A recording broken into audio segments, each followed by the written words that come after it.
உன்னை துதிக்க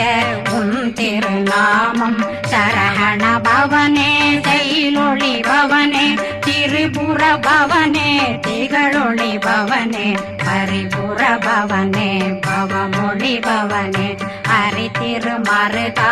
அமராபதியை காத்து தேவர்கள் கடுஞ்சிறை விடுத்தாய் கந்தா குகனே கதிர்வேலவனே கார்த்திகை மைந்தா கடம்பா கடம்பன் விடும்பனை அழித்த